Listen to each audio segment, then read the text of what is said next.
الحمد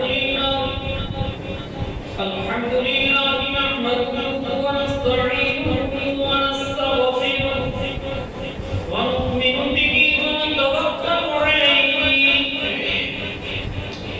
ونعوذ بالله من شرور أنفسنا ومن سيئات أعمالنا من يهده الله فلا مضل له ومن يضلل فلا هادي له ونشهد أن لا إله إلا الله وحده لا شريك له ونشهد أن سيدنا ومولانا محمدا عبده ورسوله فقد قال الله تبارك وتعالى في الكلام المجيد والفرقان الحميد وأعوذ بالله من الشيطان الرجيم إلا الذين آمنوا وعملوا الصالحات فلهم أجر غير ممنون وقال تعالى في موضع آخر لا تقنطوا من رحمة الله إن الله يغفر الذنوب جميعا. محترم حضرات سامعین کرام اور میرے محترم دوستو بزرگوں، میں نے آپ حضرات کے سامنے قرآن کریم کی ایک چھوٹی سی آیت کریمہ تلاوت فرمائی. اس روئے زمین کے اوپر حضرت آدم علیہ السلام سے لے کر آج تک اور آج سے لے کر قیامت تک اس روئے زمین کے اوپر ایمان والا ٹوپ کے اوپر رہے گا. کیسے بھی زندگی گزارے، لیکن جو اللہ تعالیٰ نے ایمان والوں کے ساتھ جو اللہ نے معاملہ فرمایا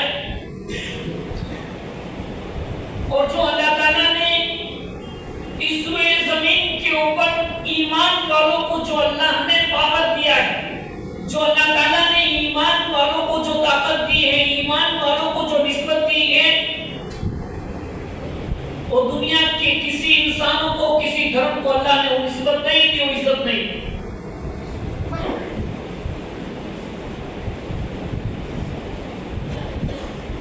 جو چیز قیمتی ہوتی ہے اس کے اوپر مصیبتیں آتی ہیں،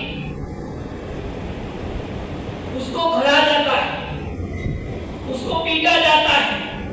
جیسے سونا کو لے لیجیے، وہ اپنے کھانوں سے جب نکلتے ہیں تو اس کو صرف اور ڈائریکٹ جیورات نہیں بن جاتے، بلکہ اس کے اوپر بڑی محنتیں ہوتی ہیں، تب جاتے یہ جیورات بنتے ہیں. اور یہ جب قیمتی چیزیں بننے لگتی ہیں اور کسی کے ہاتھ کا کنگن بنتا ہے، کسی کے گلے کا ہار بنتا ہے. ایسے ہی اللہ تعالیٰ نے دنیا کے اندر جو اللہ نے ہمیں ایمان دیا ہے، اس ایمان کے بدلے اللہ آخرت میں کیا دے گا؟ جنت دے گا. کیا دے گا؟ اللہ جنت دے گا. اور جنت جس کو ملنی ہوتی ہے، جس کو دنیا کے اندر مزہ نہیں ہوتا ہے، اس کے لیے دنیا میں آزمائشیں ہوتی ہیں.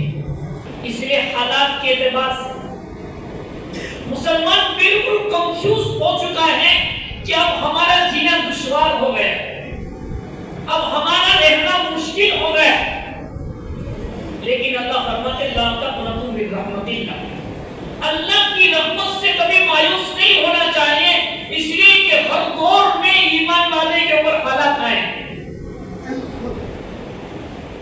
اور ایمان والوں نے ان حالات کے اندر مقابلہ کیا ہے، اللہ نے مدد کی. اور ان دنیا والوں کو بھی معلوم ہے جو مسلمانوں کے ساتھ مظالم کر رہے ہیں، ظلم ڈال رہے ہیں، ان کو بھی پتا ہے کہ دنیا میں جو کچھ بھی ہے یہ ایمان کی برکت ہے. دنیا میں جتنے بھی اسلام کے دشمن ہیں، جتنے بھی اسلام کو دبانے کی کوشش کر رہے ہیں، ان کے دلوں میں بھی یہ طاقت چھپی ہوئی ہے کہ جو ایمان میں طاقت ہے، جو ایمان میں نور ہے، جو ایمان کے اندر پاور ہے، وہ دنیا کی کسی حکومت میں طاقت نہیں ہے، وہ کسی پارٹی کے اندر طاقت نہیں ہے. جو ایک ایمان والے کے دل میں اللہ نے طاقت رکھی. اللہ نے ہمیں جو نسبت دی، یہ بڑی اونچی نسبت، بڑی قیمتی نسبت ہے. ہم خوش نصیب انسانوں میں سے ہیں لیے اللہ نے ہمیں ایمان کی نسبت کے ساتھ وابستہ، لیکن ہمارے گناہوں کی نحوست کی وجہ سے ہمارا دل مایوس ہو چکے، ہم کنفیوز ہو گئے ہیں کہ ہمارے پاس کچھ نہیں ہے، حالانکہ جو اللہ نے ہمیں دیا ہے وہ دنیا کے کسی انسان کو نہیں دیا ہے۔ اللہ نے ہمارے اندر جو طاقت رکھی ہے وہ دنیا کے کسی انسان میں وہ طاقت نہیں ہے جو ایک ایمان والے کے دل میں طاقت ہے۔ اور آج بھی دنیا کے لوگوں کو یہ بات کا معلوم ہے، اس بات کا علم ہے کہ یہ جو نعرے تکبیر کہتے ہیں اس تکبیر میں کیا طاقت ہوتی ہے، اس تکبیر میں کیا تاثیر ہوتی ہے کہ مسلمان کے دل کو ہل جاتے ہیں۔ جب نعرے تکبیر پڑھا جاتا ہے اللہ غیر ایمان والوں کے دل کو بھی ہلا دیتا ہے۔ یہ ایمانی طاقت ہے، یہ ایمانی نسبت ہے۔ لیکن بھائیو، اللہ نے ہمیں جو اس نسبت کے ساتھ جوڑا ہے یہ کوئی چھوٹی موٹی نسبت نہیں ہے، یہ بہت بڑی زبردست نسبت ہے۔ اس نسبت کی برکت یہ ہوگی کہ دنیا تو گزر جائے گی، لیکن دنیا کے گزرنے کے بعد جو لامحدود زندگی آنے والی ہے، ہمیشہ ہمیشہ کی زندگی آنے والی ہے، اس ایمان کی نسبت کے اوپر اللہ ہمیں جنت نصیب فرمائے۔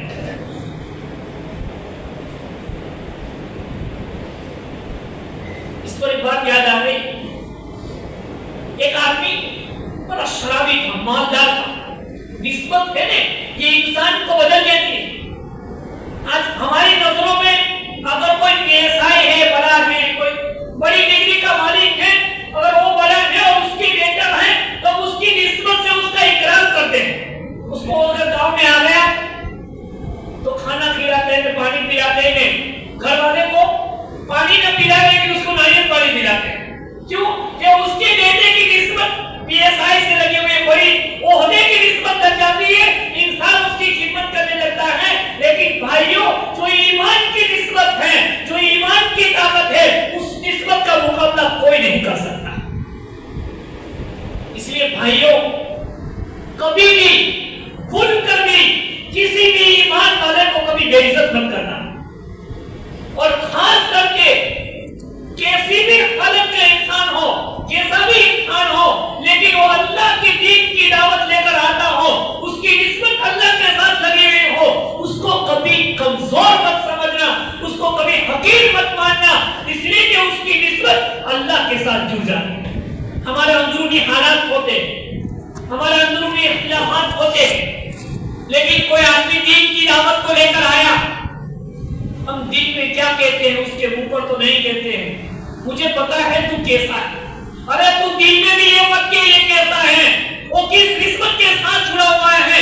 یہ اللہ کے نبی علیہ السلام کی دین کی نسبت کو لے کر آیا ہے، اور اس کی نسبت اللہ کے ساتھ جڑی ہوئی ہے، تو اگر دل میں اس کو کمزور محسوس کرے گا، ہو سکتا ہے وہ گھڑی آ جائے اور تجھے ہمیشہ کے لیے محروم کرے۔ ہم کتنے بڑے عابد کیوں نہ بن جائے، ہم کتنے بڑے اونچے کیوں نہ ہو جائے، لیکن جس کی نسبت ایمان کے ساتھ لگتا ہے، جس کی نسبت اللہ کے ساتھ لگ جائے، جس کی نسبت آقا کے ساتھ لگ جائے، اس کو کبھی اپنے دل میں بھی کمزور مت سمجھنا۔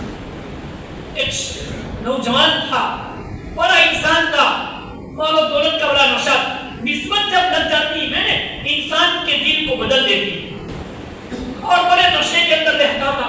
اس کی بہت ساری باندیاں، جن کے پاس پیسے ہوتے ہیں ان کے پاس تو سب کچھ ہوتا ہے۔ اس کو کسی نے بتایا کہ جنید بغدادی ہے نا، یہ بڑے نیک بندے، لیکن کبھی کسی کی طرف نظر اٹھا کر نہیں۔ کیا کہا؟ نظر اٹھا کر کبھی کسی کی طرف دیکھتے نہیں۔ آدمی کو کسی چیز کا نشہ ہوتا ہے نا، اس نشے کے اندر انسان سامنے والے کی حیثیت کو بھول جاتا ہے۔ اس نوجوان نے، اس بڑے آدمی نے کہا کہ جنید بغدادی کیوں نہ ہو، میں اس کے سامنے ایک ایسی کلا کروں گا کہ جنید بھی دم رہ جائے گا۔ جنید بغدادی رحمۃ اللہ علیہ کے سامنے اس نے یہ رویہ اختیار کیا کہ اس کے پاس کئی ایسی خوبصورت اور حسین باندیاں، ایک سے ایک باندی ان کے پاس تھی، ان میں سب سے زیادہ جو امپورٹنٹ باندی تھی، سب سے زیادہ حسین تھی، جو سب سے زیادہ لچک والی باندی تھی، اس کو اس نے بلایا۔